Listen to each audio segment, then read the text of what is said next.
Hi friends, ഇന്ന് ഞാൻ വന്നിരിക്കുന്ന ഒരു യാത്രയുടെ വ്ളോഗായിട്ടാണ് കേട്ടോ. അപ്പോൾ ഞങ്ങൾ ട്രിവാൻഡ്രം വർക്കല ബീച്ച് കാണാൻ പോവാണ് കേട്ടോ.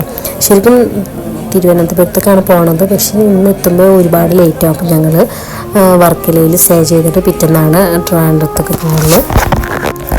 ഞങ്ങൾ രാവിലെ 7 മണിക്ക് തന്നെ കേട്ടോ പുറപ്പെട്ടിട്ടുണ്ട്. ഇപ്പോൾ കുമളി വഴി മുണ്ടക്കൈ വഴി ഞങ്ങൾ കോട്ടയത്ത് നിന്ന് പിന്നെ 3 മണിക്കാണ് കേട്ടോ ഞങ്ങൾ ട്രെയിനുള്ളത്. അപ്പോൾ ആ ഒരു ടൈം ആകുമ്പോഴത്തേനും അവിടെ എത്തണം.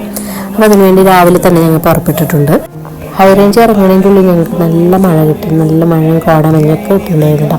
അങ്ങനെ ഞങ്ങൾ ഒരു 2 മണി 1:30 ആകുമ്പോൾ അവിടെ എത്തിയിട്ടുണ്ടായിരുന്നു. കോട്ടയത്തെത്തി. അവിടെ നിന്ന് ഞങ്ങൾ താളി എന്ന ഫേമസ് ആയിട്ടുള്ള ഒരു ഹോട്ടലിൽ കയറിയിട്ട് ഫുഡ് കഴിച്ചു. വളരെ പഴക്കമുള്ള ഹോട്ടലാണ്. നല്ല റിവ്യൂ കാര്യങ്ങളൊക്കെ കണ്ടിട്ട് തന്നെ പോയത്. ആംബിയൻസൊക്കെ കൊള്ളായിരുന്നു. പക്ഷേ ഫുഡൊക്കെ ആവറേജ് ആയിട്ട് തോന്നുന്നത്.